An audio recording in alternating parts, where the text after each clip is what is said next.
Well, good evening. My name is Dwayne Brown with NASA Public Affairs, and welcome to the White House, where it is astronomy night. It's about science, it's about education. And stay tuned to whitehouse.gov. The president will be making remarks at 8 p.m. But right now, we're going to take questions. You participate, talking to someone who knows quite a bit about science and education. It's my pleasure and honor to be joined by Dr. Sally Ride. Dr. Ride, welcome tonight. Oh, thank you. It's great to be here. This is going to be a spectacular night. It is. A lot of fun and a lot of excitement. And many of you all certainly remember Dr. Ride as being the first American woman in space, but she is doing incredible things when it comes to kids, particularly girls, and getting and exciting the next generation of explorers. And before we take your questions, and don't be shy, folks, send those questions in. This is about science and education. This administration is very passionate about that. NASA is very passionate about that, and certainly Dr. Ride is. So send those questions in. But Dr. Ride, before we do that, could you tell us why it's important to excite that next generation of explorers? That's easy. I'd love to. You know, the science and technology are the engines that drive our economy. So the economic future of the country actually depends on the next generation of scientists and engineers. And we know that there are a lot of kids out there who really love science, particularly in elementary school. You know, kids are natural scientists, they're naturally curious, they love it, and then they start to drift away from it in 5th, 6th, 7th, 8th grade. And one of the things that we're going to be doing here tonight is trying to sustain that interest and reminding the middle school students that science really is cool, that it's a great career for them to go on in, and that there are wonderful futures for them. And if they choose to go into those careers, it's a real benefit to all of us in this country. And Sally, with that, I'm going to go in. Let me tell you, I'm seeing some incredible things here. Folks are saying this is great. They wish they were here. I'm glad I'm here. It's very cool. I'm glad I'm here. Very cool. And I want to shout out, can I give a shout out to the new media team? They're the reason why we're here, and they are great. And you guys are going to be hearing and seeing a lot of great things coming from them in the White House. But Sally, may I call you Sally? Please do. See how cool you can call really cool people the first name. From Lewis, in addition to Galileo scopes, what other types of telescopes will students be using tonight? They're going to be using a variety of different telescopes, some of them homemade telescopes. I saw a couple of reflectors out there. I saw a Cassegrain telescope, and the whole focus of these is going to be using different telescopes, relatively small telescopes, telescopes that are easy to set up, easy to use, but that'll be trained on objects like Jupiter, like the moon, like some star clusters, and it should be very, very cool. And you know, I heard a story, Sally, that one of the astronomers actually used the money from his paper route to build his telescope. I just thought that was amazing. That's a good one. That is a good one. Okay, let's take another question from John. Looking back on your journey in space, looking down on Mother Earth, how did your philosophy change, or if it changed, about space travel? Oh, that's a great question. You know, the view of Earth from space is absolutely spectacular. It's unbelievable, and the pictures are wonderful, but I have to tell you, they don't do it justice. It took my breath away the first time that I looked back at Earth. And I think that the thing that made the biggest impression to me was how fragile our Earth looks. I remember looking out the window for the first time and seeing this really, really thin royal blue line going all the way across Earth's horizon. And I couldn't figure out what it was for a minute. And then I realized that it was Earth's atmosphere. It looked like somebody had taken just a little blue crayon and just kind of sketched all along the Earth's horizon. And I could not believe how thin it was, how thin our whole atmosphere is. You know, when you stand on the ground and look up, it looks like the air goes on forever. And when you look at it from space, it's really obvious that it doesn't. And when you start to think about how much we depend on our atmosphere, and just take a look at it and see how fragile it is, you know, it really makes you appreciate it. So it did change the way that I viewed our planet. Wow. Cassandra Rushing, do you have any suggestions for middle school and high school math and science teachers for ways to help students and they're saying especially girls become more interested in math and science? Well, I think the first thing to remember is that that a lot of students, and the statistics show that it's actually 2/3 of the boys and 2/3 of the girls. So a lot of the students in elementary school really like science. They'll tell you that. So when they get to middle school, it's almost as if either peer group pressure or kind of the idea that, well, it might be geeky and it might be for just lonely people who don't like to communicate with others or whatever, that they start to drift away from science. So the first thing to remember is that there's a natural interest in science. And then I think the second thing to remember is that it's easy to stoke that interest if you can show them connections to the real world, things that mean something to them, either the environment around their community, get them to understand how science helps them understand the environment or around their community, or to get them interested in something like, might there be life on Mars? Might there be life on one of the moons of Jupiter? Just some things that are just very, very cool that scientists do. And I think the third thing is to show them examples, and a very diverse set of examples, of people who are scientists and the things that those scientists do.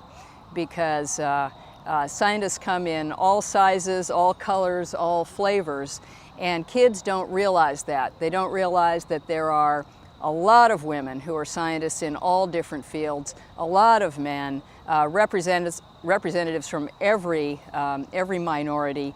So there are people who used to look like them who are scientists these days. And that'll help bring it home to the students that these are things that they could do. And also let them know what the scientists are actually working on, because it turns out that it's usually very, very cool things. That's right, and diversity is the key here. I mean, just like it's very important. I have to tell you, I'm just learning the Facebook thing, and the excitement here is just amazing. There's a question from Jennifer Shear. Dr. Ride, did you ever, this is a good one now, and I've heard you respond to this many times, did you ever experience any resistance in achieving your career goals due to being a female? Well, it's interesting. I was one of the lucky girls growing up when I grew up. I had parents who were not scientists, who probably had trouble figuring out how they ended up with a daughter who was so interested in science and space. But they thought that if I liked science, that was okay with them, and that they would go ahead and support me, whether it meant taking me to science museums or cool science events, or talking to my teachers and letting them know I was interested in this. A lot of my friends, who were girls, were also interested in science early on, but then started to drift away from it in middle school. And some of them, for reasons that they ran into an obstacle, they met a person who told them science wasn't for girls, their parents didn't think it was appropriate for them. That never happened to me. I never ran into that person that tried to deflect me away from it. Then once I got into college, I had a very good thesis advisor who motivated me and encouraged me. And when I got to NASA, I think NASA actually did a wonderful job of selecting our group of astronauts. When NASA decided that they wanted to bring women into the astronaut corps, they did a smart thing. They didn't just bring one woman in. Right. They brought 6 of us in together as part of a group of 35 astronauts. And they also made sure that the 29 men in that group of 35 were comfortable working with women, had no problem with female astronauts. One of the other members of our astronaut class, George Nelson, Pinky Nelson, actually had a female thesis advisor for his PhD. So this was a cohort of people that were actually quite comfortable.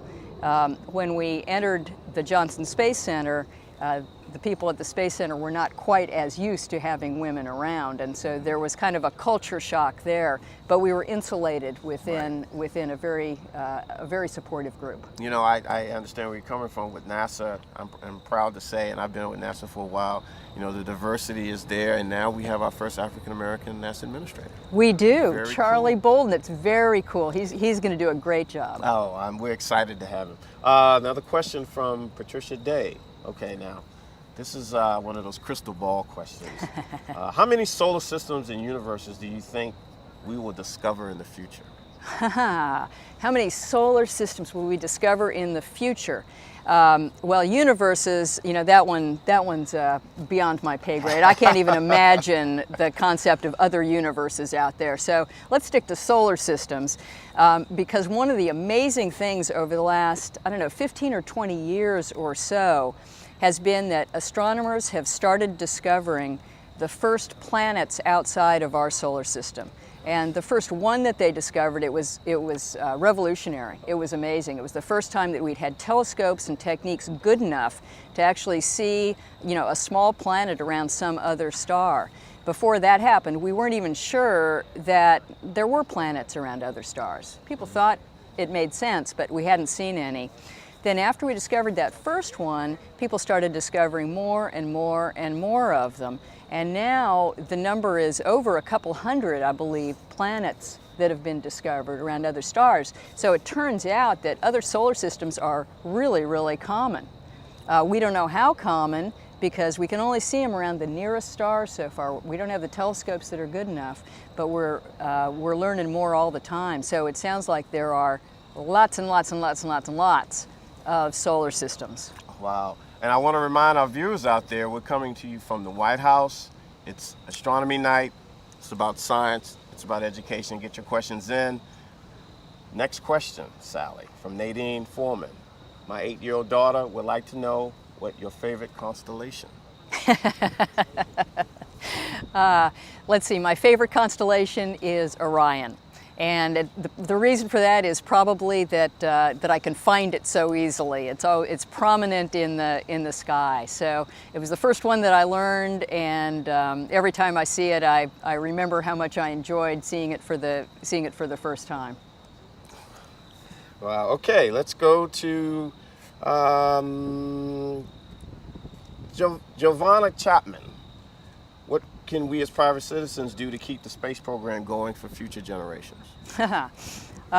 Charlie Bolden would Yeah, like to he endorse would. that. Yes, yes. You know, I think that it's really important for private citizens to make it known to their members of Congress, to public officials, you know, to the White House, that they support the space program, that the space program means something to them in their lives, that it's something that they're proud of, and even to be more specific, what parts of the space program do you think are important? What are the ones that provide the most value to the country? Is it earth science? Is it astronomy? Is it the human spaceflight program? Because our space program encompasses a lot of different areas of science, and it's the national space program. I mean, it's the space program of our country. So it's really important that it be the program that the public wants it to be. Yes, I agree. And I have an old saying, Sally. Well, actually, it's not old, but science never sleeps. I like it. Here's a question from Liz Warren. Dr. Wright, it seems to me that if parents think that science is hard, their kids probably think so too. How can we get parents educated in basic science so they can help with their kids' homework and inspire them? Now that's a tough one. Oh, okay. Now, I think that you know, people do have this conception that science is hard, and of course science isn't easy, but neither is law. Medicine's not easy. It's not easy to be the CEO of a company. It's not easy to be the President of the United States. You know, there are a lot of things in life that if you're interested in, if you think they bring value to you, if you think you can bring value to that field, that you have to do a little bit of work to be able to make progress in that field and to understand it. And I think that the misconception that you have to be smarter than everybody else to be a scientist is something that we really need to dispel, because there are a lot of people who are brilliant scientists who, in middle school, high school, did a lot of different things, might have focused on sports, might have focused on music, might have focused on English, but discovered a love of science in high school and then worked hard at it and got into it. So I think that the important thing is, don't believe that you need to be brilliant to get into science, to understand science. And for the parents out there, don't think that, if you didn't have a good background in science and you don't understand it as fully as you'd like, there are a lot of good places that you can go to begin to understand some of the basics. The NASA website actually has a lot of good educational information that's very, very accessible, and is probably a good place for parents to look when helping with their students' astronomy homework or science homework. Absolutely, and as you said, NASA, the education programs are fantastic. And of course, you've got science careers, you've got engineering careers, but there are all kinds of other careers at NASA. That folks, I'm in public affairs, I get to work with cool scientists and astronauts. So science is great, and all the other careers also too. Very cool. The next question is from IB Waver. Dr. Wright, some say that inside every galaxy, this is pretty interesting, there's a black hole. Is it possible to conclude that black holes are actually responsible for galaxies? Yeah. I must be a science teacher. I don't know. Yeah. Probably not. That's probably can't conclude that. I think that it is true that black holes, massive black holes, have been found to be at the center of many, many galaxies. And this is a fairly recent discovery. I'd say this is the last maybe 15 years or so. Even the discovery of black holes it was not that long ago. But the discovery of black holes at the center of galaxies was a relatively recent discovery. So I think that people are still trying to understand. First of all, they're hard to understand the formation of galaxies, when galaxies were born, how they typically form, and how they typically evolve. And I suspect that coming out of that will come an understanding of why there are massive black holes and how those black holes evolve and develop. Right, and as you know, the Hubble Space Telescope and all those great observatories out there are going to help try to answer some of those questions, and we're looking forward to, particularly when we get the James Webb Space Telescope up there. So. Oh, that's right. The Hubble Space Telescope has it's just been unbelievable. When I go around the country and give talks, I am constantly amazed at how aware the public is of the Hubble Space Telescope and how much they value the Hubble Space Telescope and how much they appreciate the results that it's been providing and the pictures of the universe that it's sent our way. Again, folks, you're seeing this live from the White House lawn. It's Astronomy Night. It's about science and education. I'm here with the very awesome, very cool Dr. Sally Ride. We've got more questions, and a lot of folks are signing in here just saying they wish they could be here. Well, you're here now, and don't forget to join us at 8 p.m. here in the White House when the President gives his remarks. Sally, we have, there's something really cool happening Friday morning. Something's going to impact the moon. But many folks are saying they don't know such about events until it's over. What can we do to get the word out there about this event? Well, that is a really good point. So tell all your friends. Let's get the word out on Facebook and through every mechanism that we can, because this is going to be very cool. Friday morning, and I think latest I heard was that it's about 4:30 a.m. Pacific time, so about 7:30 a.m. Eastern time. You may have more recent information than I do, but the first thing that's going to happen is that an upper stage of a rocket is going to be purposely crashed into a crater on the south pole of the moon. And the purpose is to just create an explosion that blasts a whole plume of moon dust up into the air, and then to to look at that big plume of dust to see whether there's water in it. And that'll tell us for the first time whether there is water ice on the moon.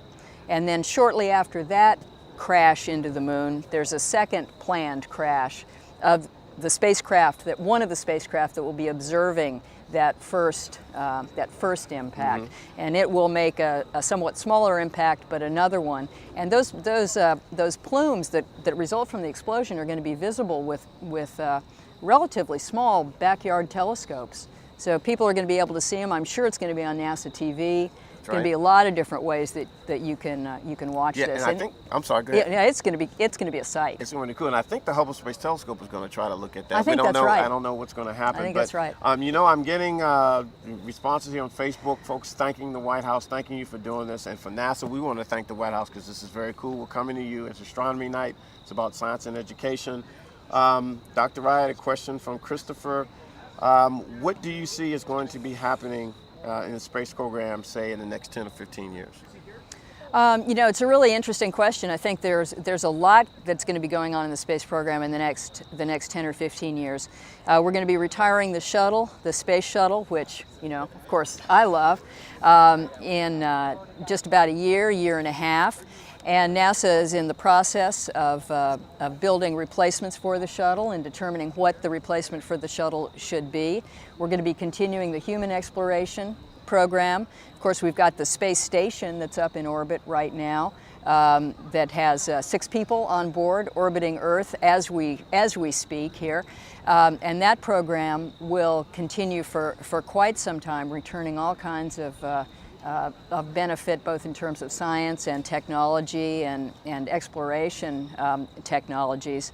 And then it's important not to forget about the Earth science part of NASA, That's right. the astronomy part of NASA. You mentioned the James Webb Telescope. That is a very cool telescope that'll be coming on to replace the Hubble telescope in the next several years. And we're expanding the Earth Science program again to be able to observe Earth and understand our Earth better than we do now. So there's a lot that's going on in NASA's future. And you know, very exciting. It's very exciting. You make a good point. Not only does NASA look at space, but it looks at our own planet here, which is so crucial. You know, I tell my wife, I hope to still be at NASA when we finally answer that question, are we alone? Oh, yeah. Won't that be an interesting day? Won't that be an interesting day? Sally, Alexandra Flynn, my daughter would like to know, what is your favorite planet and why? Well, my favorite planet is Mars. And that's probably a favorite of a lot of people. Yeah. But Mine too. and the reason is that it's the planet in our solar system that's the most like Earth. So it's the planet that I could imagine visiting one day, standing on, you know, driving a rover around the surface, exploring its canyons, exploring its volcanoes, and then most importantly, looking for evidence of past life, you know, past or current life.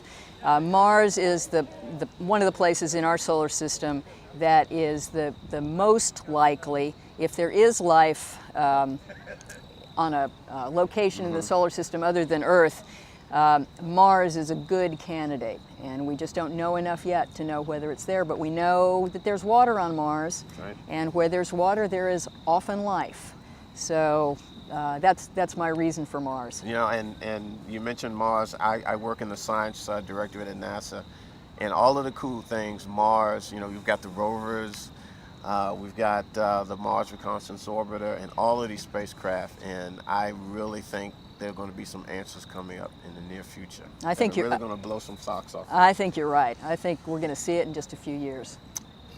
You heard that from the White House Law. So you're right.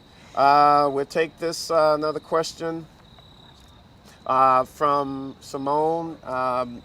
If you could look in your crystal ball and make a wish for humanity, what would it be? A wish for humanity.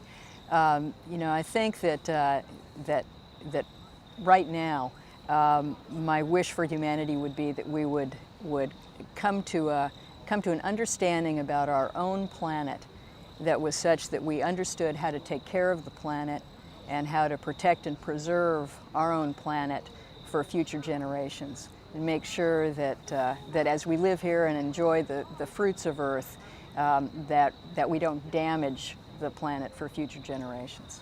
Wow.